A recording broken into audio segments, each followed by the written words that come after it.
ในข้างวันที่10ตุลาที่ผ่านมาอยู่ที่เดินของโรงเรียนเลี้ยงเด็กอนุบาลประถมดวงประเสริฐบ้านภูดินแดงเมืองวังเวียงแขวงเวียงจันทร์ได้จัดพิธีเฉลิมฉลองวันครูแห่งชาติ7ตุลาครบรอบ31ปีให้เกียรติเป็นคณะประธานโดยเมนทานออนศรีจันลาวงศ์กรรมการพรรคเมืองวังเวียงมีทานนางวิดาไลจัน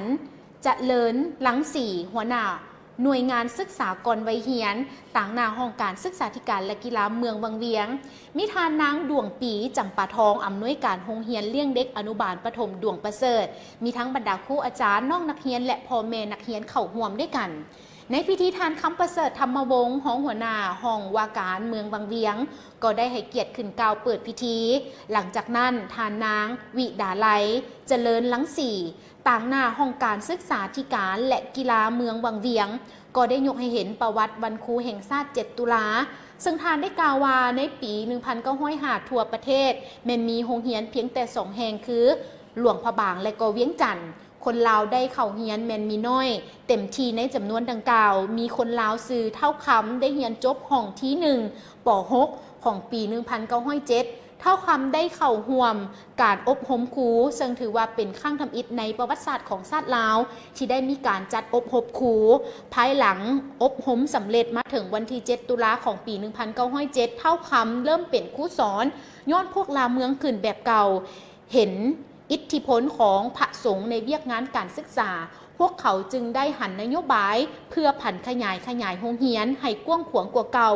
ด้วยรูปการเปิดโรงเรียนสร้างครูสงฆ์ขึ้นในปี1907ที่วัดจันทร์ซึ่งประกอบมีพระสงฆ์จำนวน50กว่าองค์ได้เข้าเรียนเท่าคำก็เป็นครูสอนอยู่โรงเรียนสร้างครูสงฆ์แห่งนั้น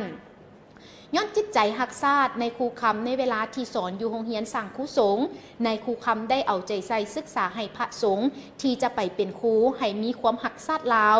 บ่ให้สันซาดลาวเสื่อมเสียย้อนพระสงฆ์ได้รับการศึกษาอบรมอยู่ในโรงเรียนคือเสร็จนั่นภายหลังที่พวกเพิ่นเรียนจบการอบรมแล้วก็ได้มีพระสงฆ์หลายองค์บ่ได้ไปเป็นครูเพื่อหับไส้นโยบายการศึกษาพวกลาวเมืองแบบเก่าปี1949ครูคำได้เจ็บป่วยและก็ได้เสียชีวิตย้อนพยาธิของเพิ่นเองอยู่ที่ศรีทารามประเทศไทยดังนั้นเพื่อเฮ็ดให้สำนึกถึงคุณงามความดีของครูในสังคมได้กลายมาเป็นพฤติกรรมตัวจริงจึงเห็นความจำเป็นต้องกำหนดให้วันครูแห่งชาติขึ้นโดยถือเอาซึ่งได้มีการกำหนดให้มีวันครูแห่งชาติขึ้นโดยถือเอาวันเข้ารับราชการของนายครูคำที่แมนครูที่มีสัญชาติลาวคนทำอิฐในวันที่7ตุลาเป็นวันครูแห่งชาตินั่นเองและนี่ก็ถือได้ว่าเป็นประวัติที่เพิ่นได้เล่ามาท่านผู้ชม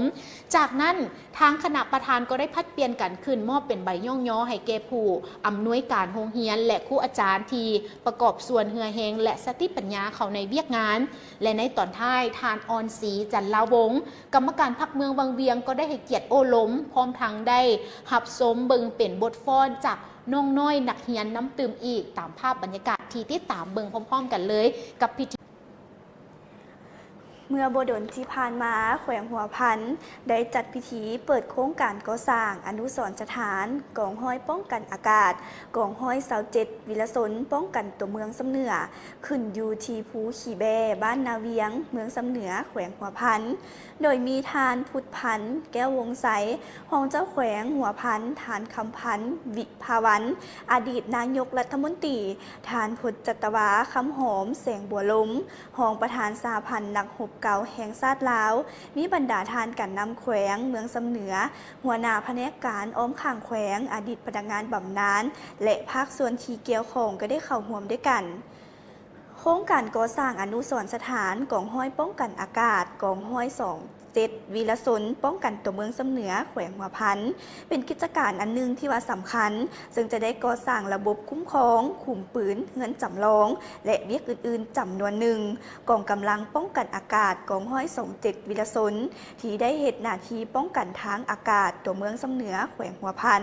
เพื่อเป็นการจารึกบุญคุณผลงานความเสียสละคุณงามความดีอันใหญ่หลวงของกองทัพโดยเฉพาะแมนนักรบกองทัพอากาศในการเคลื่อนไหว ต่อสู้กู้ชาติอันพิละอาถรรพ์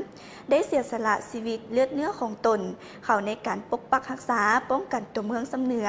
ในระยะที่สงคราม ทั้งเป็นการสร้างสิ่งจารึกยั่งยืนทางด้านข้อมูลประวัติศาสตร์ให้แก่คนหุ้นหลังได้ศึกษาเรียนรู้เป็นสถานที่สำคัญในการท่องเที่ยวทางด้านประวัติศาสตร์ที่ติดพันกับธรรมชาติและวัฒนธรรมตื่มอีกแขวงหัวพันเป็นแขวงวิลสนฐานที่มั่นของการปฏิวัติลาวถิ่นกำเนิดของสปปลาวชาวแขวงหัวพันมีความเอกอ้างทะนงใจต่อมูลเสื้ออันสง่าราศีดังกล่าวโดยติดพันกับความแสดงความกตัญญูต่อผู้นำของพรรคและกองทัพซึ่งได้ต่อสู้ปลดปล่อยเพื่อปกปักรักษาแขวงหัวพันให้มั่นคงในตลอดระยะที่ผ่านมานั่นเองท่านผู้ชมนี่ก็เป็นทางด้านแขวงหัวพันเนาะเพิ่นก็ได้เปิดโครงการก่อสร้างอนุสรณ์สถานกองห้อยป้องกันอากาศนั่นเองทั้งหมดนี้ข้าพเจ้าขอขอบใจภาพและก็ข่าวจากนิดถนอมเจ้าท่านผู้ชมพร้อมเดียวกันนั้นสืบต่อกับเวียกงานองค์คณะพรรคแขวงเวียงจันทน์ได้มีการวางพวงมาลาและกระตาดอกไม้ก่อนเปิดกองประชุมใหญ่องค์คณะพรรคแขวงเวียงจันทน์ครั้งที่ 7ในวันที่ 14 ตุลา 2025 คณะพรรคคณะนำองค์การปกครองแขวงเวียงจันทน์พร้อมด้วยคณะได้เข้าวางพวงมาลาอยู่ที่อนุสาวรีย์หนักหกนิรนามกองบัญชาการทหารแขวงและเข้าวางกระตาดอกไม้อันหอมหวนอยู่ต่อหน้ารูปปั้นหล่อประธานไก่สอนพรหมวิหารนำพาโดยสหายคำพันธ์สิทธิดำพากรรมการศูนย์กลางพรรคเลขาพรรคแขวงเจ้าแขวงเวียงจันทน์พร้อมด้วยคณะพรรคคณะนำของแขวงและเมืองเขาห่วม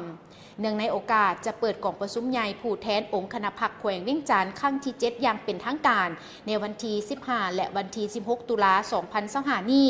เพื่อเป็นการแสดงความกำนับและความเคารพหัก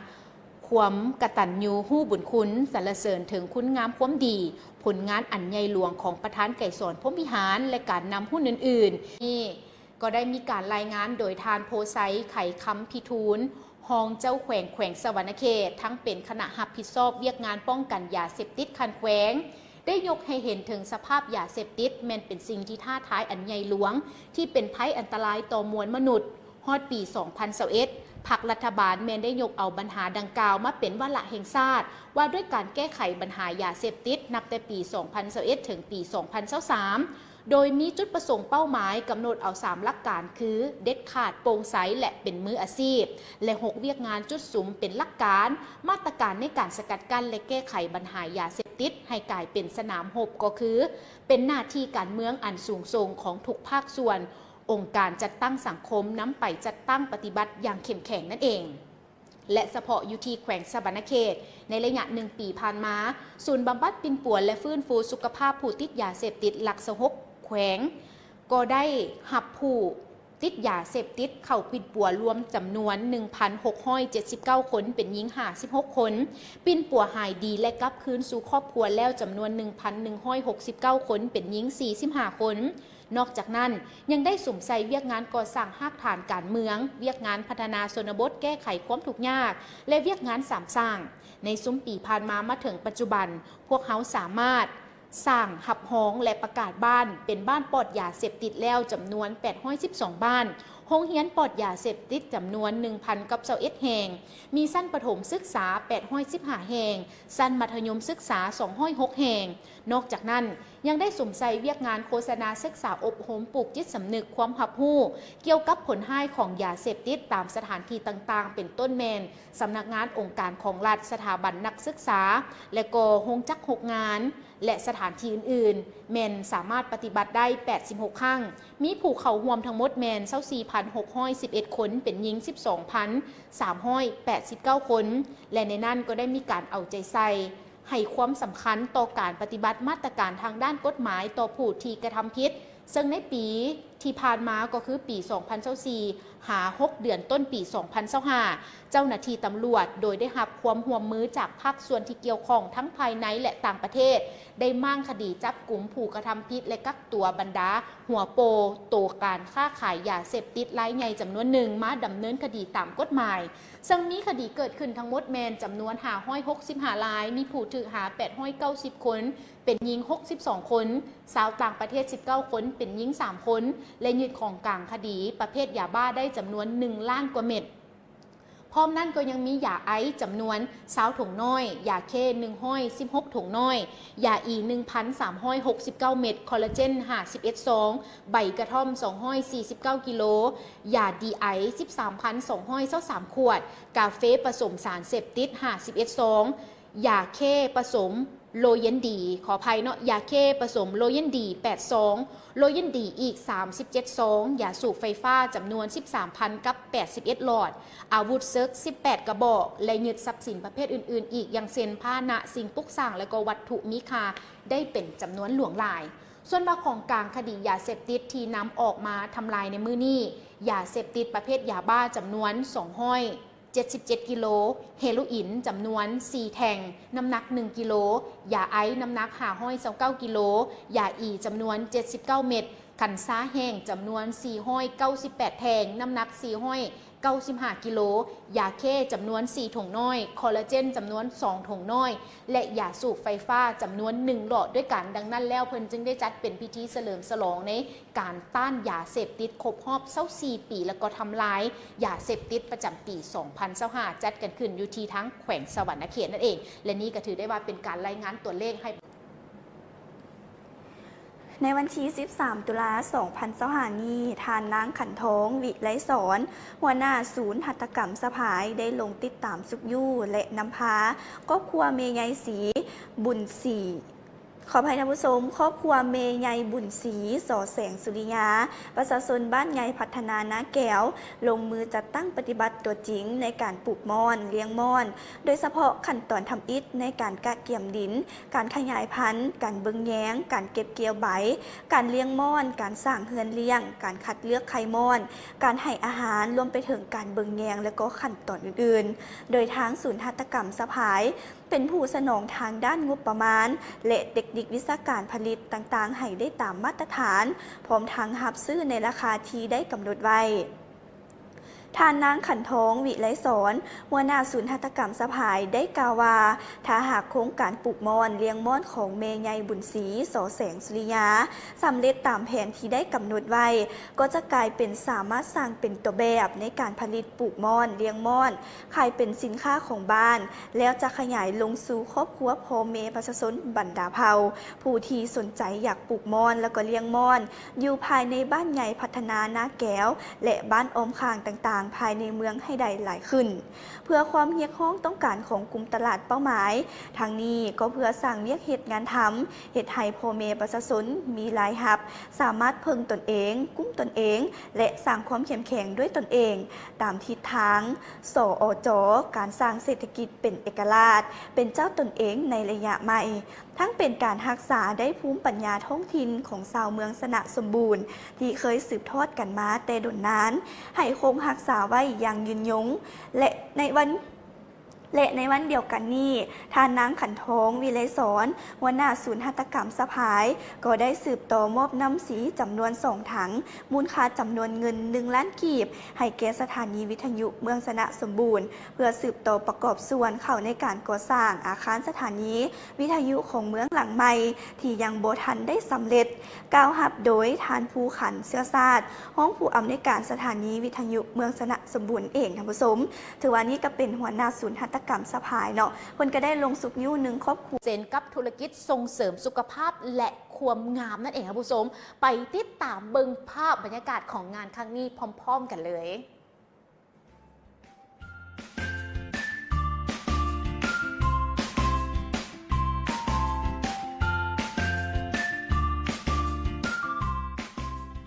ทุกกระแสตอบรับ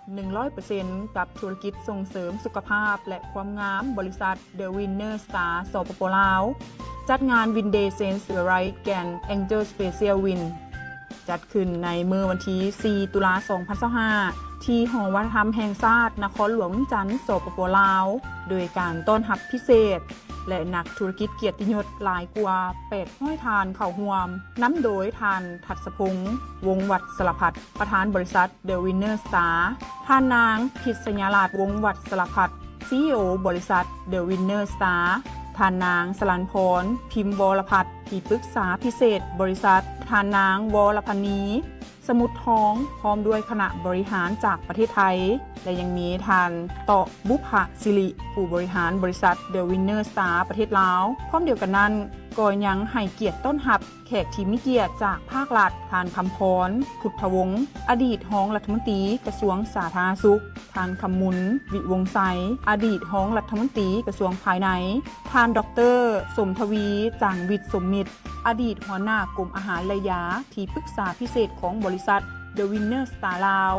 ทานพลตรีวรสารวิรัตดาวงศ์อดีตหัวหน้ากรมใหญ่การเมืองกระทรวงป้องกันประเทศทานดร.กองมณีงามวงศ์มีไซ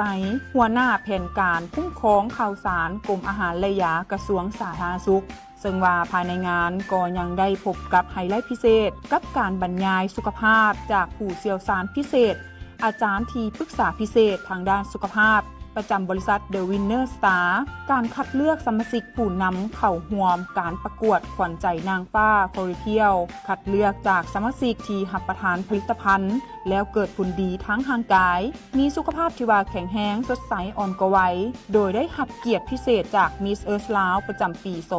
2024เข้าร่วมงานขึ้นมอบสายสะพายประจำตำแหน่งขวัญใจนางฟ้าคำบางอายุ 72 ปีอดีตผู้ป่วยเบาหวานเศษเอ็นแล้วก็กระดูกเสื่อมปัจจุบันห่างกายแมนแข็งแรงแจ่มใสช่วยเหลือตนเองได้บ่เป็นภาระให้แก่ลูกหลานเดินทางท่องเที่ยวทั่วโลกมอบโลกเกียรติคุณให้แก่นักธุรกิจที่ประสบผลสำเร็จในโครงการ I Can Do 1 แตก 4 5 เดือนล้านพร้อมนี้ผู้ที่ว่าเข้าร่วมยังได้รับรู้จากหัวข้อบรรยายที่ส่งเสริมสุขภาพและสร้างสรรค์ชีวิตให้กับประชาชนลาวจากผู้นำระดับเกียรติยศในระยะท้ายของงานก็ได้จัดกิจกรรมพิเศษรุ่นท้ายบัตรเข้างานมอบรางวัลและของขวัญอย่างหลวงหลายสนุกสนานและก็ประทับใจพร้อมทางพบกับงานเปิดโอกาสให้ชีวิตเพื่อหับสิ่งใหม่ๆที่ว่าดีกว่าโอกาสหน้าท่านจะได้พบกันในงาน Windy Sense Your Life Grand Angel Special อยู่ที่โรงแรมเอราวัณเมืองปักเซแขวงจำปาสักสปป.ลาวในวันที่22 พฤศจิกายน 2025ที่จะมาถึงนี้ในค่ำวันที่ 14 ตุลา 2025อยู่ที่ศูนย์การค้าสวรรค์ไอเทคได้มีพิธีเปิดงานวางแสดงสินค้าลาวไทยและไทยลาวเนื่องในโอกาสต้อนรับผ้ากฐินพระราชทานของเจ้าชีวิตแห่งราชอาณาจักรไทยโดยการเข้าร่วมเป็นประธานพิธีในครั้งนี้โดยมีทานโพไซไข่ค้ำพิทูลของเจ้าแขวงสวรรณเขตทานปัทะมาจิตกงศูนย์ใหญ่แห่งราชอาณาจักรไทยประจำแขวงสวรรณเขตทานอภิชาติเพชรรัตน์ห้องประธานสมาคมไทยลาวเพื่อมิตรภาพพร้อมทั้งมีหัวหน้าแผนกการของแขวงเข้าร่วมด้วยกันในพิธีดังกล่าวทานบัวไลพานุวงศ์เลขาธิการสมาคมลาวไทยเพื่อมิตรภาพได้รายงานว่าสมาคมลาวไทยเพื่อมิตรภาพและสมาคมไทยลาวเพื่อมิตรภาพได้รับการสร้างตั้งขึ้นในวันที่29 มิถุนายนของปี 1993ซึ่งมาฮอดปีนี้ได้ว่าเป็นปีมีอายุครบรอบ32 ปีและในตลอด32 ปีที่ผ่านมาการร่วมมือของ2สมาคมได้ดำเนินไปด้วยบรรยากาศไมตรีจิตมิตรภาพที่ดีและมีการพัฒนาอย่างต่อเนื่องในหลายด้านทั้งภาครัฐและภาคเอกชนและก็เวียกงานการทูตประชาชน2สมาคมได้มีการจัดกิจกรรมร่วมกันอย่างต่อเนื่องโดยเฉพาะก็คือการทอดถวายผ้ากฐินพระราชทานอยู่สาธารณรัฐประชาธิปไตยประชาชนลาวรวมจำนวน24ครั้งการทอดถวายผ้ากฐินพระราชทานในแต่ละครั้งจะมีการจัดหลายกิจกรรมที่ติดพันเป็นต้นแมนการสอนเทคนิคเตะบาสให้แก่เยาวชนการกวดสุขภาพและปิ่นปัวโดยบ่เสียค่าและการมอบเครื่องมือการแพทย์และวัตถุอุปกรณ์ต่างๆช่วยสร้างโรงเรียนสร้างทางและอื่นๆพร้อมนี้กิจกรรมสำคัญหนึ่งแม่นการจัดงานตลาดนัดจำหน่ายสินค้าโอดอปและโอท็อปของลาวไทยลาวเพื่อส่งเสริมเศรษฐกิจและงานคอนเสิร์ตแสดงศิลปะวัฒนธรรมของลาวไทยและไทยลาวเพื่อเป็นการแลกเปลี่ยนศิลปะวัฒนธรรมซึ่งกันและกันนั่นเองสำหรับการจัดงานตลาดนัดจำหน่ายสินค้าโอดอปและโอท็อปลาวไทยลาวที่จัดขึ้นอยู่ที่ศูนย์การค้าสวรรค์ไอเทคในครั้งนี้โดยแมนทางสมาคมลาวไทยลาวเพื่อมิตรภาพได้รับการซี่นำพาของทั้งแขวงเป็นอย่างดีและก็ได้รับการร่วมมือและเป็นเจ้าการร่วมกัน จากแผนกอุตสาหกรรมการค้าภาษีอากรและเจ้าหน้าที่ตำรวจกวดค้นเข้าออกเมืองของแขวงสวรรณเขตและพิเศษแม่นทางศูนย์การค้าสวรรค์ไอเทคได้อำนวยความสะดวกในด้านต่างๆมาฮอดปัจจุบันบรรดาบริษัทห้างห้านต่างๆทั้งภาครัฐและเอกชนเข้ามาวางแสดงและจำหน่ายสินค้ารวมทั้งหมดแมนมี100บูธในนั้นแมนมีสินค้าโอดอปและก็โอท็อปหลายอย่างจากทางราชอาณาจักรไทยจำนวน50บูธและก็จากทางสปป.ลาวเฮา50บูธด้วยกันบรรดาสินค้าแมนมีประเภทเป็นเฟอร์นิเจอร์เครื่องอุปโภคเครื่องบริโภคต่างๆโดยจะมีจำหน่ายและก็แลกเปลี่ยนสินค้าร่วมกันจนไปฮอดวันที่19ตุลา2025นี้จึงจะปิดลงนั่นเองและก็สำหรับงานคอนเสิร์ตแสดงศิลปะวัฒนธรรมลาวไทยไทยลาวก็ได้รับการร่วมมือและเป็นเจ้าการอย่างตั้งหน้าและจัดตั้งปฏิบัติได้เป็นอย่างดีโดยเฉพาะแมนแผนกวัฒนธรรมและการท่องเที่ยวแขวงบรรดาแผนกการที่เกี่ยวข้องและบรรดาโรงเรียนต่างๆจะได้จัดนักฮ้อนนักแสดงมาแสดงในแต่ละค่ำคืนนับตั้งแต่วันที่13นี้จนไปฮอดวันที่19ตุลา2025ซึ่งแต่ละค่ำคืนจะมีการแสดงประมาณ50คนมาร่วมแสดงคืนละ2ชั่วโมงรวม7คืนและก็จะมีนักแสดงประมาณ350คนเข้าร่วมแสดงซึ่งมาจากทางศูนย์วัฒนธรรมเด็กและก็จากโรงเรียนอ้อมข้างแขวงพิเศษในค่ำคืนของวันที่18ตุลา2025นี้จะมีนักร้องที่มีชื่อเสียงดังจากทางประเทศไทยและลาวเข้าร่วมแสดงนั่นก็คือเต๋าภูสินทร์จากประเทศไทยและนักร้องของลาวแมนบุญยู่ลูกเมของและมุกดาวันสันติพรจากแขวงสวรรณเขตนั่นเองจากนั้นทานอภิชาติเพชรรัตน์รองประธานสมาคมไทยลาวเพื่อมิตรภาพก็ได้ขึ้นกล่าวเปิดงานอย่างเป็นทางการและทานโพไซไขคำพิทูลรองเจ้าแขวงสวรรณเขตก็ได้ลันข้อง9 บาทเพื่อเป็นสิริมงคลให้แก่งานในครั้งนี้อีกด้วยท่านผู้ชมและนี่ก็ถือได้ว่าเป็นภาพบรรยากาศในวันที่14ตุลา2025นี้ที่ศูนย์การศึกษานอกโรงเรียนแขวงสารวันได้จัดฝึกอบรมการสร้างสื่อการเรียนการสอนรูปแบบสื่อวิดีโอโดยการเข้าร่วมของทานนางบุญทันอินทวงศ์ศรีห้องผู้อำนวยการศูนย์ศึกษานอกโรงเรียนภาคใต้ต่างหน้าให้กรมการศึกษานอกโรงเรียนทานสุขเจริญเล็งประเสริฐผู้อำนวยการศูนย์การศึกษานอกโรงเรียนแขวงสารวันทานทะนงไซคันทวดีห้องอำนวยการสถานีโทรภาพแขวงจำปาสักมีบรรดาคะแนนการคณะนำพนักงานศูนย์การศึกษานอกโรงเรียนแขวงสารวันเซกองจำปาสักและแขวงสวรรณเขตหน่วยงานที่เกี่ยวข้องก็ได้เข้าร่วมด้วยกันทานนางบุญทันอินทวงศ์ศรีห้องผู้อำนวยการศูนย์ศึกษานอกโรงเรียนภาคใต้ได้กล่าวว่าจุดประสงค์หลักๆของกองประชุมในครั้งนี้แมนเพื่อยกระดับความสามารถของวิชาการทุกทานให้กลายเป็นนักสร้างสื่อยุคใหม่สร้างสื่อวิดีโอที่มีคุณภาพเพื่อให้ศูนย์ต่างๆสามารถนำไปหมุนไส้ในการซิดสอนตัวจริงได้อย่างมีประสิทธิผลและประสิทธิภาพสูงเปลี่ยนแปลงวิธีการสอนแบบดั้งเดิมไปสู่วิธีการสอนที่ทันสมัยและก็เข้าถึงได้ง่ายขึ้นซึ่งบทเรียนที่นำมาฝึกในครั้งนี้ประกอบมีสุดฝึกอบรมการเขียนข่าวถ่ายทำและก็ตัดต่อวิดีโอการสร้างแนวความคิดการสร้างคอนเทนต์ผลิตบทสั้นเข้าในการเรียนการสอนการนำใช้ปัญญาประดิษฐ์ AI เข้าในการสร้างโครงเรื่องสตอรี่บอร์ดการถ่ายทำซึ่งบรรดาสัมมนากรแมนจะได้ลงพักปฏิบัติตัวจริงขออภัยนะท่านผู้ชมซึ่งในงานครั้งนี้แมนได้จัดขึ้นเป็นพิธีทำบุญใส่บาตรหยาดน้ำตามฮีตของประเพณีเนื่องในโอกาสบุญออกพรรษาปวารณาประจำปี 2025ในเมื่อบดลที่ผ่านมาอยู่ที่วัดหลวงเมืองสนะสมบูรณ์มีการนำผักและลัดของแขวงจำปาสักและก็เมืองสนะสมบูรณ์พร้อมด้วยชาวเมืองสนะสมบูรณ์และก็เมืองอ้อมข้างเข้าร่วม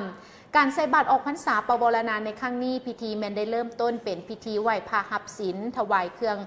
สังฆทานต่างๆแด่พระสงฆ์สามเณรและหับพรใส่บาตรหยาดน้ำตามฮีตของประเพณีอันดีงามตามลำดับซึ่งแมนวัฒนธรรมอันหนึ่งที่คนลาวชาวพุทธทั้งหลายเคยสืบทอดกันมาแต่บุหานการและพร้อมกันเอาใจใส่เสริมขยายมูลเสื้ออันดีงามดังกล่าวให้คงอยู่คู่กับคนลาวและชาติลาวสืบต่อไปตราบนานแสนนานซึ่งในนั้นพระอาจารย์ใหญ่คำผักพรหมมาไซกรรมการองค์การพุทธศาสนาสัมพันธ์ลาวแขวงจำปาสัก ประธานองค์การพุทธศาสนาสัมพันธ์ลาวเมืองสนะสมบูรณ์ได้กล่าวว่าในโอกาสวันบุญปวารณาออกพรรษาครั้งนี้องค์การพุทธศาสนาสัมพันธ์ลาวเมืองร่วมกับองค์การปกครองเมืองได้จัดให้มีหลายกิจกรรมเป็นต้นแม่ในวันที่ 6 ตุลาคม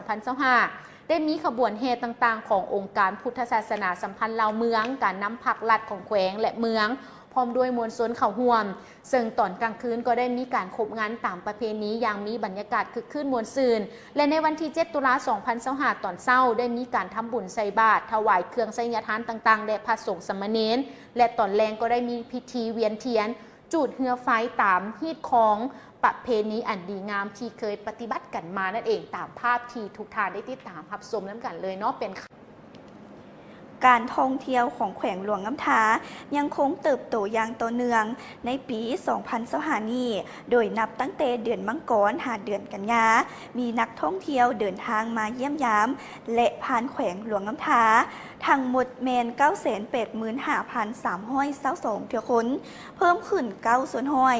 เมื่อเทียบไซส์ช่วงเดียวกันของปีที่ผ่านมาและสามารถสร้างรายได้หับทางกงทางอ้อมเข่าแขวงได้ประมาณ 30.70 ล้านดอลลาร์การเติบโตดังกล่าวได้แสดงให้เห็นถึงความสำเร็จของคณะนำขันแขวงและแผนกวัฒนธรรมและการท่องเที่ยวได้เอาใจใส่การพัฒนาและส่งเสริมการท่องเที่ยวโดยเฉพาะแม้นการท่องเที่ยวแบบอนุรักษ์ในป่าสงวนแห่งชาติน้ำห่าซึ่งเน้นจุดเด่นทางด้านธรรมชาติอันบริสุทธิ์และความหลากหลายทางด้านวัฒนธรรมของชนเผ่า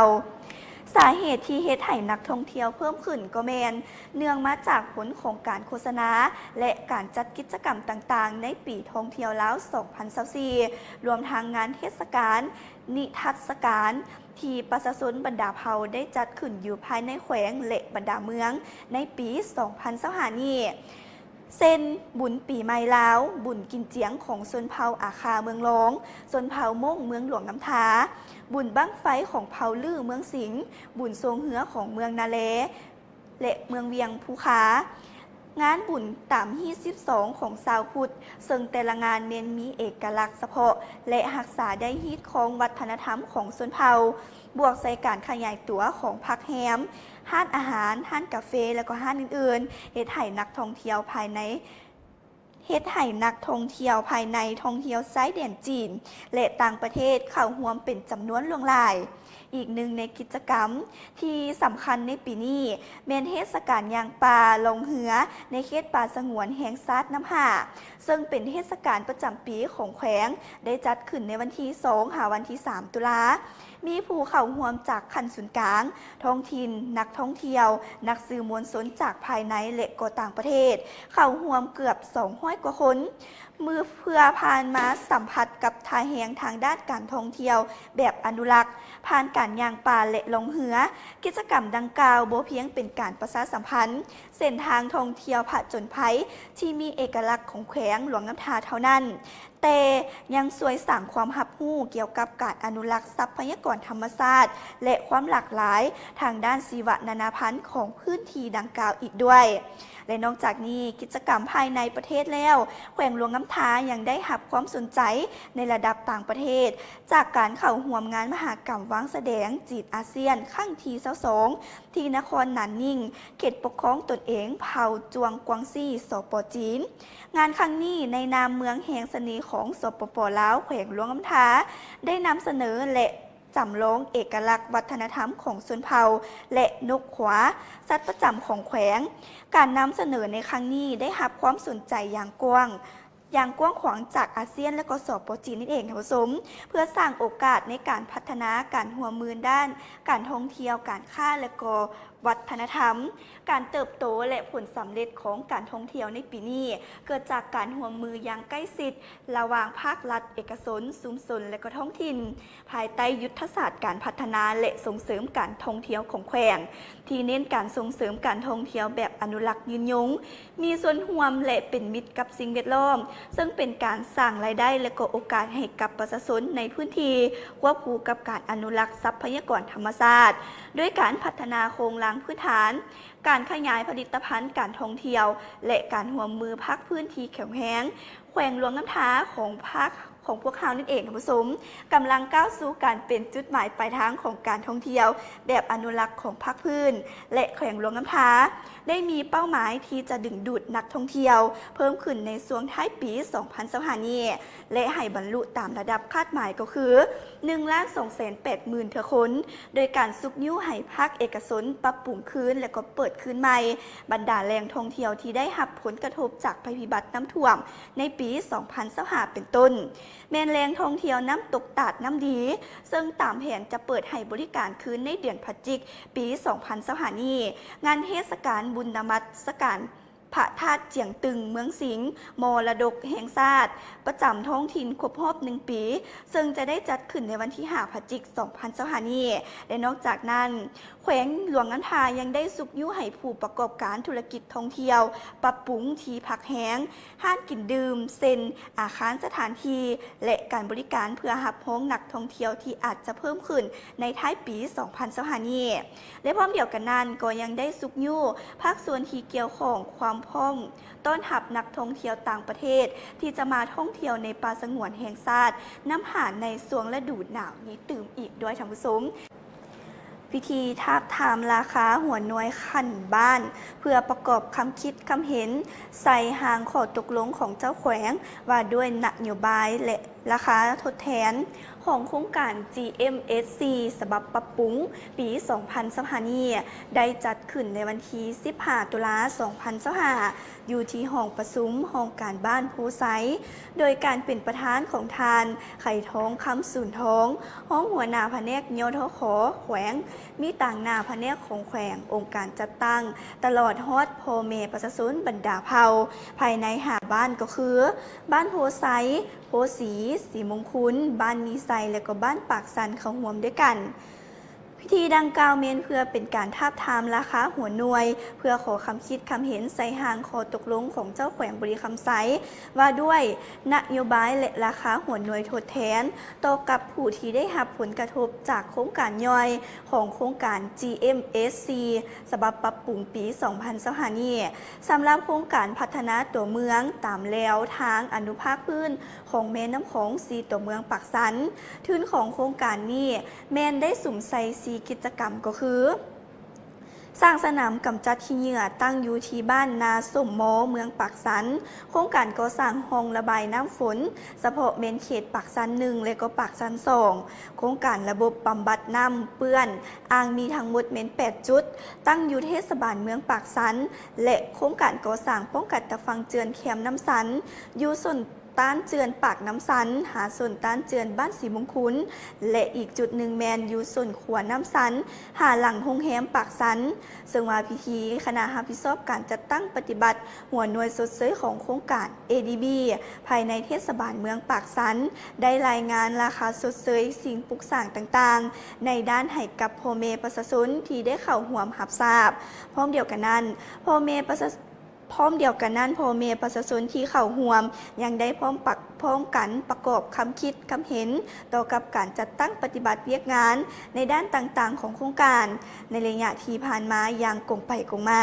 เพื่อรับฟังการอธิบายชี้แจงจากคณะประธานและอนุกรรมการรับผิดชอบเวียกงานที่เกี่ยวข้องทั้งนี้ก็เพื่อแนใส่ให้เห็นการจัดตั้งปฏิบัติเวียกงานของโครงการดังกล่าวมีผลสำเร็จตามทิศทางแผนที่ว่าได้กำหนดไว้ในตอนบ่ายของวันเดียวกันนั้นคณะดังกล่าวยังได้สืบต่อลงโฆษณาเผยแพร่การจัดตั้งปฏิบัติหัวหน่วยสดเสยของโครงการ ADB อยู่ที่ห้องการบ้านพลไซเพื่ออธิบายชี้แจงข้อมูลพื้นฐานหัวหน่วยสดเสยต่อกับพ่อแม่ประชาชนบรรดาเผ่าภายในบ้าน4บ้านก็คือบ้านหงไซบ้านอนุสรณ์บ้านอนุสรณ์ไซบ้านโพนไซและก็บ้านศรีวิไลตื่มอีกท่านผู้ชมนี่ก็ถือว่าเป็นเวียกงานการทาบทามแขวงอัตตปือแหล่งข่าวจากแขวงอัตตปือแห่งหัวาฐานพงไซซักอินทาราชหองรัฐมนตรีกระทรวงแรงงานและสวัสดิการสังคมผู้ซี่นำเวียกงานแก้ไขปัญหาระเบิดโบทันแตกพร้อมด้วยแขนงการที่เกี่ยวข้องของแขวงอัตตปือเคลื่อนไหวเยี่ยมยามภาคสนามเก็บกู้ระเบิดโบทันแตกของโครงการเก็บกู้ระเบิดแห่งชาติในวันที่ 14 ตุลาคม 2025ที่บ้านตัดกลุ่มเมืองสานไสแขวงอัตตปือ โอกาสดังกล่าวทานพงษ์ไสศักดิ์อินทาราชได้รับฟังการรายงานโดยย่อบรรดาผลสำเร็จในการเคลื่อนไหวเวียกงานต่างๆอยู่ภาคสนามที่ปมปฏิบัติงานอยู่เขตบ้านตัดกลุ่มเมืองสานไสซึ่งได้เริ่มจัดตั้งปฏิบัติมาตั้งแต่วันที่3 ตุลาคม 2025ในเท่าที่เป้าหมาย 46,000 กว่าตารางเมตรซึ่งแมนพื้นที่กสิกรรมของประชาชนและคาดว่าจะให้สำเร็จในวันที่22 พฤศจิกายน 2025ผ่านการกดกู้ระยะผ่านมาได้พบระเบิด3 ลูกเป็นระเบิดประเภทบอมบี้และโอกาสนี้ท่านพงษ์ไสศักดิ์อินทาราชได้แสดงความย่องย้อสมเสยต่อพนักงานที่พร้อมปฏิบัติหน้าที่ภาคสนามในการกดกู้ระเบิดออกจากพื้นที่เพื่อเฮ็ดให้หน้าที่ทำการผลิตของพ่อแม่ประชาชนมีความปลอดภัยจากลูกระเบิดบ่ทันแตกอิงตามข้อมูลจากโครงการเก็บกู้ระเบิดบ่ทันแตกแห่งชาติประจำแขวงอัตตปือแห่งฮู้ว่าปัจจุบันแขวงอัตตปือเป็นแห่งหนึ่งที่รัฐบาลสหรัฐอเมริกาได้ให้การช่วยเหลือแก่โครงการเก็บกู้ระเบิดแห่งชาติเพื่อเคลื่อนไหวเวียกงานอยู่ในแขวงซึ่งประกอบด้วยทีมงานภาคสนามทีมงานเก็บกู้ทีมงานสำรวจด้านวิชาการทีมงานสำรวจโบแมนด้านวิชาการทีมงานโฆษณาศึกษาความเสี่ยงและทีมงานตัดหญ้าด้วยแห่งงานขนซึ่งวันนี้ก็เป็นเรียกงานที่ว่าเพิ่นก็ได้มีการซุกยู่ส่งเสริมนั่นก็คือเป็นทางด้านห้องรัฐมนตรีกระทรวงหสสซุกยู่เรียกงานกวดกู้ระเบิดอยู่ที่แขวงอัตตปือนั่นเองเพื่อให้พ่อแม่ประชาชนมีความสบายใจในการทำการกิจกรรมนั่นเองท่านผู้ชมเฮลโลจิสติกบริษัททับอิฐของลาวที่มีระบบขนส่งทันสมัยที่สุดนั่นเองจัดขึ้นในวันที่15 ตุลาคม 2025นี้ที่นครหลวงเวียงจันทร์เพื่อเฉลิมฉลองวันครบรอบ 16 ปีแห่งการก่อตั้งบริษัทสตาร์โทรคมยูนิเทลซึ่งเป็นหนึ่งในบริษัทสมาชิกของบริษัทหุ้นส่วนลงทุนสากลเวียดเทลประจำสปป.ลาวได้จัดพิธีเปิดบริการขนส่งยูนิเทลโลจิสติกอย่างเป็นทางการอยู่นครหลวงเวียงจันทร์สปป.ลาวโดยการเป็นประธานร่วมของสหายพลโทคำเลี้ยงอุทะไก่ซ้อนรัฐมนตรีกระทรวงป้องกันประเทศแห่งสปป.ลาวและสหายพลเอกฟานวันย่างรัฐมนตรีกระทรวงป้องกันประเทศแห่งสสเวียดนามมีรัฐมนตรีกระทรวงเทคโนโลยีและการสื่อสารรัฐมนตรีกระทรวงโยธาธิการและขนส่งมีเอกอัครราชทูตผู้มีอำนาจเต็มแห่งสสเวียดนามประจำสปป.ลาวมีคณะนำกระทรวงองค์การแขนงการพร้อมด้วยบรรดาแขกเข้าร่วมเพื่อสืบต่อภารกิจในฐานะผู้นำตลอด 16 ปีในการสร้างโครงข่ายพื้นฐานด้านโทรคมนาคมยูนิเทลได้ตัดสินใจลงทุนในแขนงขนส่งโลจิสติกด้วยยุทธศาสตร์ที่มีแบบแผนและขนาดใหญ่ยูนิเทลโลจิสติกสร้างตั้งขึ้นโดยมีเป้าหมายเพื่อกลายเป็นบริษัทขนส่งอันดับหนึ่งในสปป.ลาวประกอบส่วนลดผ่อนต้นถึงด้านการขนส่งของประเทศให้เหลือ 15 ส่วนห้อยของ GDP และสร้างเวียกเหตุงานทำหลายกว่า 30,000 ตำแหน่งให้กับประชาชนลาวและเพื่อเฮ็ดให้เป้าหมายนี้เป็นจริงยูนิเทลโลจิสติกจะสร้างระบบนิเวศโค้งห่างพื้นฐานที่ครบถ้วนซึ่งประกอบมีศูนย์กลางขนาดใหญ่ 3 แห่งในเขตเศรษฐกิจที่แขวงอุดมไซด์ 3 เฮกตาร์นครหลวงเวียงจันทร์ 7.2 เฮกตาร์และแขวงสวรรณเขต 5 เฮกตาร์ซึ่งเฮ็ดหน้าที่เป็นสางเก็บสินค้าแบบครบวงจรพร้อมนั้นยังมีคลังเก็บสินค้าธุรกิจ 6 แห่งอยู่ด่านซ้ายแดนยุทธศาสตร์กับเวียดนามไทยและจีนที่มีจุดบริการ 1,500 แห่งความเอาทั้ง 18 แขวงทั่วประเทศซึ่งหลายกว่าคู่แข่งรายใหญ่ที่สุดในปัจจุบันถึง 2 เท่าซึ่งว่าเพื่อเป็นการรับประกันเสื่อมโตไปถึงทุกๆบ้านการจัดตั้งเครือข่ายการขนส่งอัจฉริยะที่ผสมผสานเส้นทางทางบกระหว่างแขวง306 เส้นทางพร้อมคำมั่นสัญญาในการจัดส่งสูงสุดภายใน D+3 ซึ่งว่าเส้นทางอากาศทั้งภายในและต่างประเทศและเส้นทางรถไฟที่เชื่อมต่อลาวจีนและลาวไทยนอกจากนี้ Unitel Logistics ยังมีการบริการเพิ่มมูลค่าเซ็นบริการเก็บเงินปลายทาง COD การประกันภัยสินค้าสางอัจฉริยะและที่สำคัญแมนบริการจัดส่งหักเอกสารทางราชการซึ่งช่วยให้ประชาชนรวมทั้งภาคส่วนธุรกิจประหยัดเวลาและค่าใช้จ่ายในการเดินทางได้สูงสุดโค ป้องกันยูนิเทลโลจิสติกบ่เพียงแต่มีความหมายทางด้านเศรษฐกิจเท่านั้นแต่ยังเป็นสัญลักษณ์แห่งมิตรภาพและการร่วมมือด้านยุทธศาสตร์ที่มั่นคงระหว่างลาวและเวียดนามและโครงการนี้คาดว่าจะเฮ็ดให้คำมั่นสัญญาของการร่วมมือระหว่าง2รัฐบาล2กระทรวงป้องกันประเทศเป็นจริงขึ้นโดยการขยายการเชื่อมโยงจากโทรคมนาคมไปสู่โลจิสติกและด้วยการเปิดการบริการขนส่งยูนิเทลโลจิสติกได้ยั่งยืนถึงบทบาทการเป็นผู้นำในการนำไส้เทคโนโลยีที่ทันสมัยและนวัตกรรมที่สร้างสรรค์เพื่อรับไส้ประชาชนและหน่วยงานรัฐบาลของสปป.ลาวตื่นอีกการบริการขนส่งยูนิเทลโลจิสติกเป็นขีดหมายอันสำคัญบ่เพียงแต่สตาร์โทรคมเท่านั้นแต่ยังรวมถึงวงการโลจิสติกของสปป.ลาวซึ่งจะเปิดทางไปสู่อนาคตที่สินค้าสามารถไหลเวียนได้ไวขึ้นและมีประสิทธิภาพหลายขึ้นประกอบส่วนเข้าในความเจริญหุ่งเหืองของประเทศและเพิ่มทวีสายพัวพันมิตรภาพอันพิเศษระหว่างลาวและเวียดนามให้แน่นแฟ้นยิ่งขึ้นนั่นเองค่ะผู้ชมถือว่านี่ก็เป็นทางด้านการเปิดโลจิสติกก็คือการขนส่งที่ว่ามีคุณภาพและก็ทันสมัยจากทางยูนิเทลนั่นเองท่านผู้ชมเนาะเป็นบริษัทสตาร์โทรคมที่เพิ่นก็ได้มีการเปิดให้การบริการเพื่อความสะดวกสบายให้กับพ่อแม่ประชาชนและก็ทางภาครัฐบาลในการขนส่งสินค้าต่างๆรวมไปถึงเอกสารที่สำคัญนั่นเองเพื่อลดพรเวลาของท่านในการให้ความสะดวกสบายท่านผู้ชมเนาะ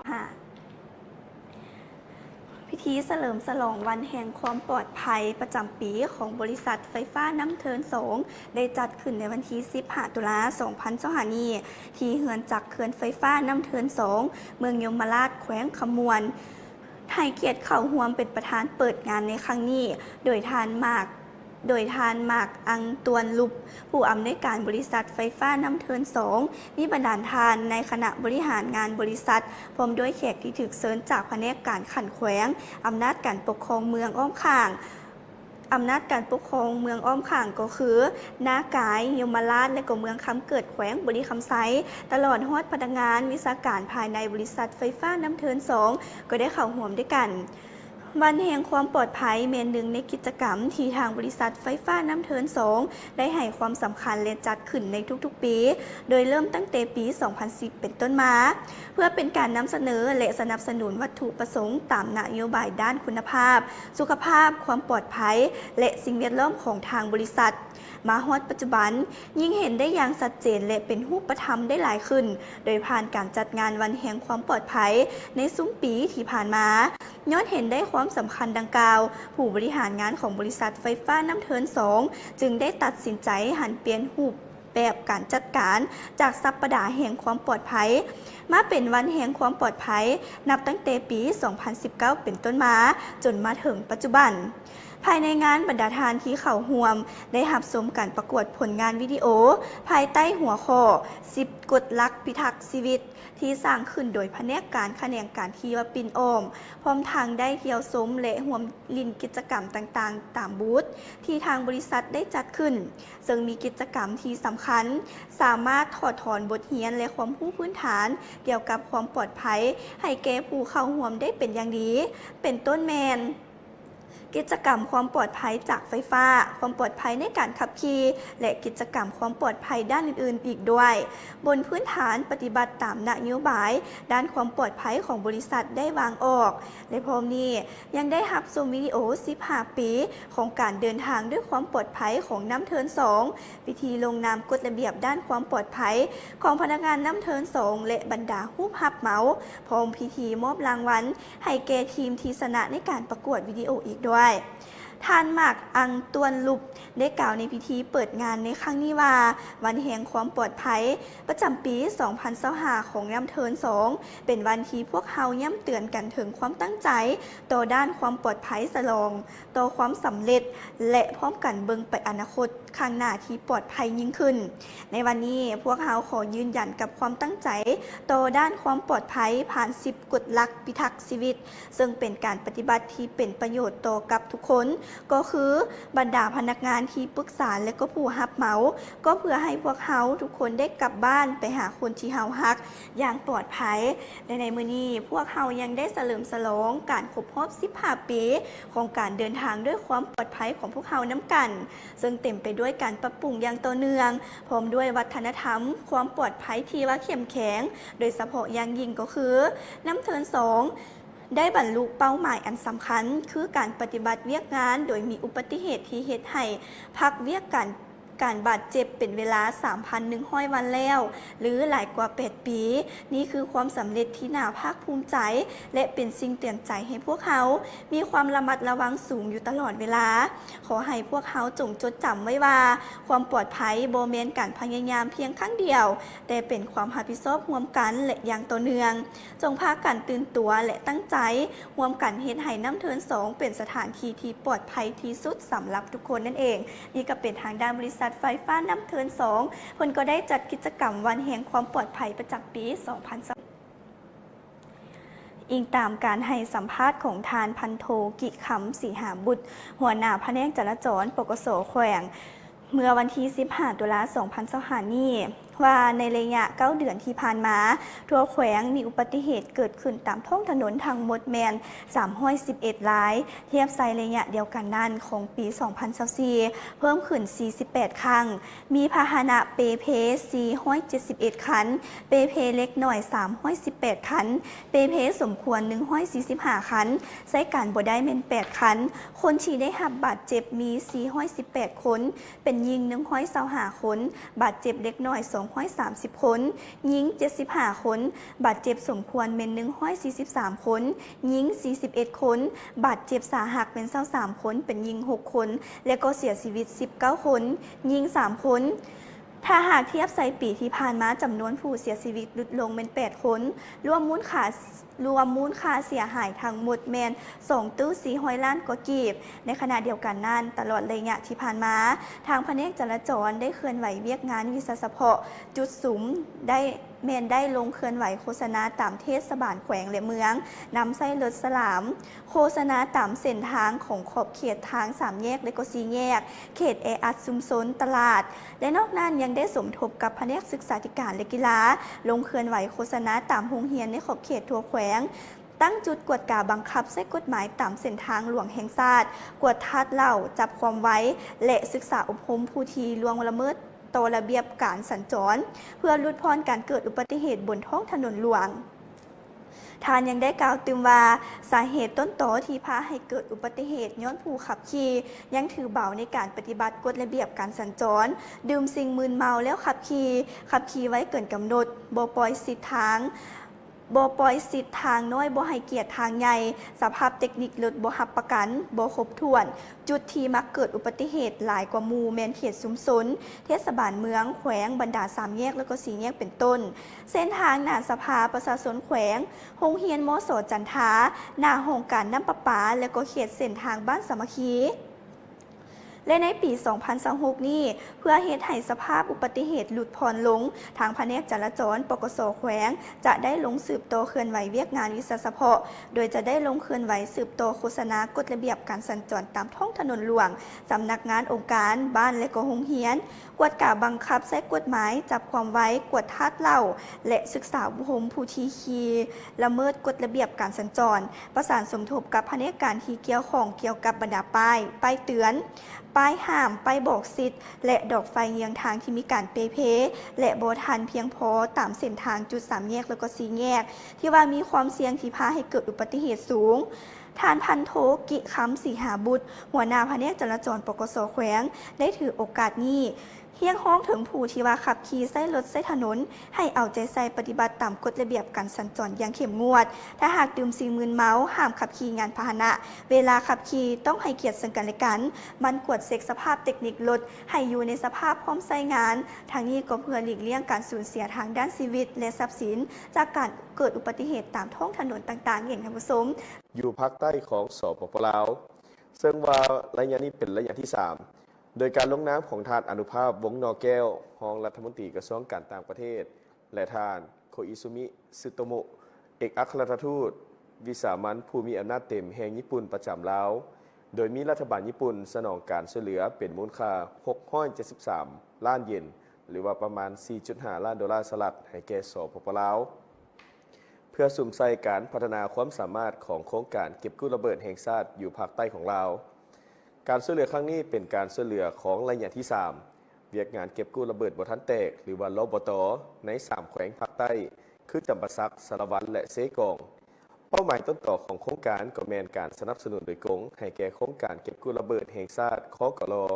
รับประกันการสร้างขีดความสามารถในการสนองอุปกรณ์ที่จำเป็นสำหรับการดำเนินงานสำรวจการกวดกู้ระเบิดที่ยังตกค้างในระยะยาวให้มีความยืนยงและมีประสิทธิภาพรวมทั้งพาหนะขนส่งหนักและเบาอุปกรณ์ไอทีแท็บเล็ตดิจิตอลเพื่อปรับปรุงการคุ้มครองข้อมูลและการรายงานในภาคสนาม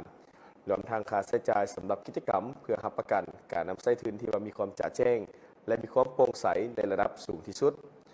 โครงการระยะ 3 นี้แมนมีความหมายความสำคัญต่อกับสปป.ลาวโดยเฉพาะแมนการบรรลุความหมายมั่น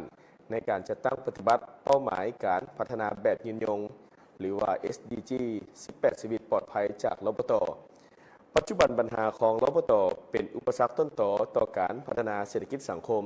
ทั้งเป็นการกีดขวางการผลิตกสิกรรมโครงการพัฒนาพื้นฐานของรางการดำรงชีวิตโดยรวมของชุมชนในเขตชนบท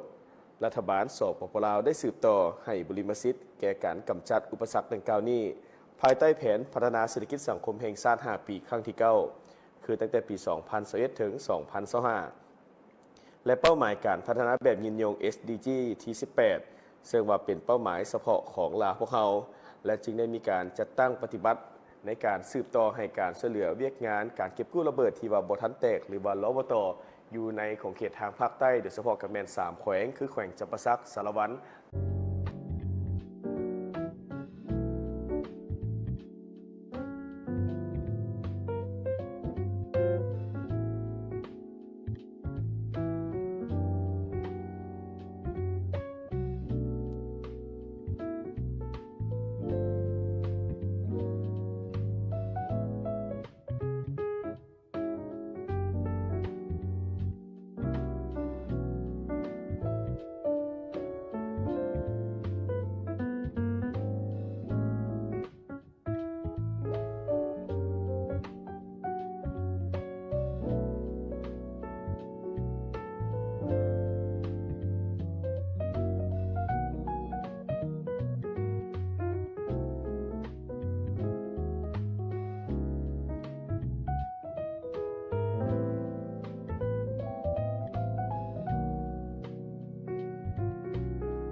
ท้ายอาทิตย์ที่ผ่านมานี้องค์การแพทย์สากลประจำเมืองปากท้าร่วมกับองค์การศึกษาธิการและกีฬา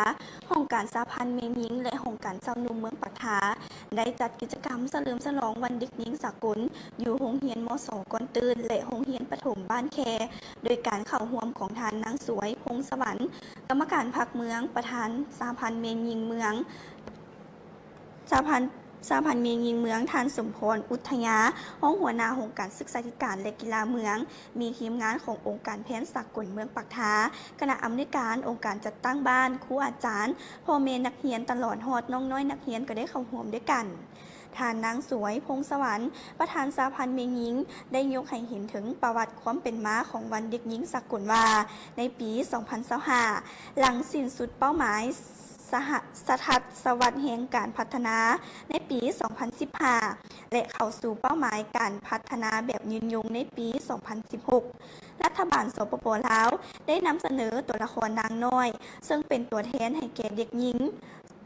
7,230 คนในสปป.ลาวตัวละครดังกล่าวได้สร้างขึ้นมาเป็นตัวแทนของเด็กหญิงและวัยหนุ่มหญิงทุกคนเพื่อเรียกร้องให้ภาคส่วนต่างๆเอาใจใส่เกี่ยวกับปัญหาและสิ่งท้าทายวัยหนุ่มหญิงกำลังเผชิญอยู่เป็นการสร้างปลุกจิตสำนึกและสุ่มใส่เวียกงานพัฒนาเด็กหญิงและวัยหนุ่มหญิงทุกแขนงการในขอบเขตทั่วประเทศนางน้อยได้ถูกสร้างขึ้นมาเป็นจุดเริ่มต้นในการสนทนา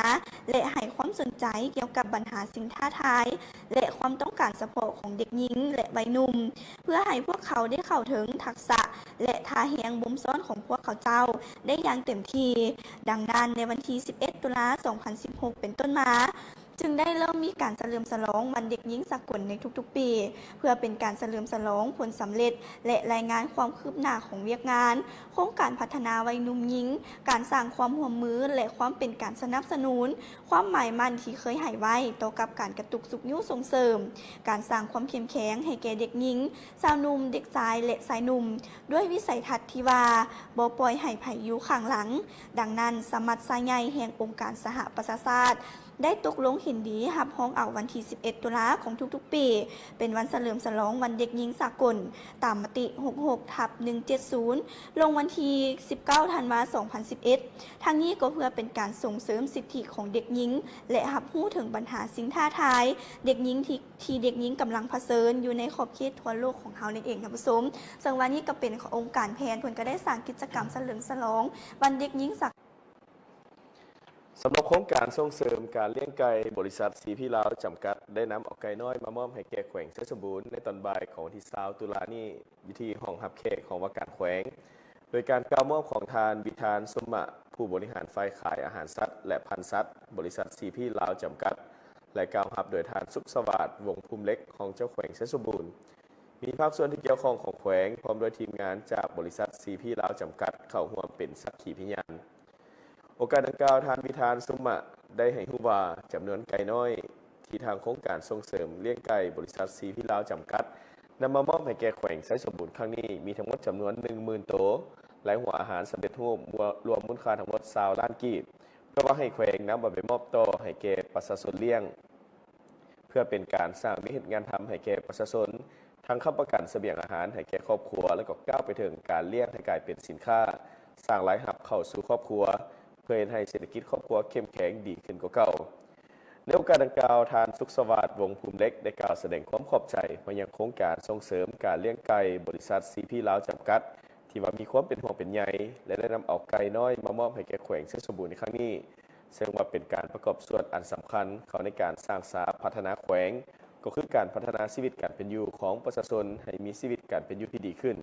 มีเวียกเหตุการทำสร้างเศรษฐกิจครอบครัวให้มีอยู่มีกินพร้อมทั้งให้คำมั่นสัญญาว่าจะนำเอาไก่น้อยจำนวนดังกล่าวนี้ไปมอบต่อ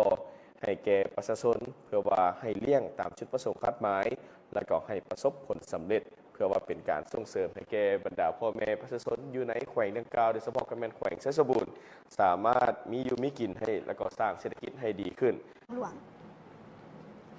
วันที่20 ตุลา 2025 นี้คณะกรรมการด้านความปลอดภัยทางหลวงแขวงอุดมไซนำโดยทานคำเผาอินแก้วมณีหัวหน้าแขนงขนส่งแผนกโยธาธิการและขนส่งพร้อมด้วยเจ้าหน้าที่จราจรและองค์การจัดตั้งมหาชนได้ลงเคลื่อนไหวโฆษณาเผยแพร่ปลุกจิตสำนึกและการบังคับใช้กฎหมายด้านความปลอดภัยทางหลวงอยู่ที่โรงเรียนมัธยมสมบูรณ์น้ำแหงและโรงเรียนมัธยมตอนต้นนางามเมืองไซการลงเผยแพร่ทีมงานกองเลขาความปลอดภัยทางหลวงได้นำเสนอเกี่ยวกับกฎระเบียบการจราจรเทคนิคการขับขี่ยานพาหนะประเภทต่างๆและการนำใช้เส้นทางที่ถูกต้องและปลอดภัยสาเหตุและการแก้ไขการเกิดอุบัติเหตุผลเสียหายจากการเกิดอุบัติเหตุนำเสนอภาพวิดีโอโฆษณาเกี่ยวกับความปลอดภัยทางหลวงพร้อมทั้งสั่งกิจกรรมถามตอบเอาของรางวัลการลงเผยแพร่เพื่อจัดตั้งปฏิบัติเวียกงานโฆษณาเผยแพร่และปลูกจิตสำนึกเกี่ยวกับความปลอดภัยในการนำใช้รถนำใช้ถนนให้แก่พนักงานทหารตำรวจประชาชนนักเรียนนักศึกษาตลอดฮอดนักธุรกิจพ่อค้าเช้าขายที่ดำรงชีวิตอยู่แขวงอุดมไซแน่ไซสกัดกั้นการเกิดอุบัติเหตุทางถนนหลุดพ้นความสูญเสียทางด้านชีวิตและทรัพย์สินจากอุบัติเหตุสาเหตุส่วนใหญ่ในการเกิดอุบัติเหตุแม้นการละเมิดกฎจราจรขับขี่รถไว้ดื่มสิ่งมึนเมาแล้วขับแสดงออกปี 2024 แขวงอุดมไซมีอุบัติเหตุเกิดขึ้นทั้งหมด 267 รายในนี้ขันเมืองมี 189 รายพาหนะเปเพ 470 คันหับบาดเจ็บ523 คนเสียชีวิต 45 คนมูลค่าเสียหายเบื้องต้นแมน3ตื้อ900 ล้านกว่ากีบถนนเพื่อชีวิตขับรถซ่าชีวิตยืนยาวความฟังการเผยแพร่มีคณะอำนวยการ ครูอาจารย์พร้อมด้วยน้องนักเรียนก็ได้เข้าร่วมในการเผยแพร่ในครั้งนี้ด้วยกันเนาะซึ่งวันนี้ก็เป็นการเผยแพร่การปลูกจิตสำนึกและก็บังคับใช้กฎหมาย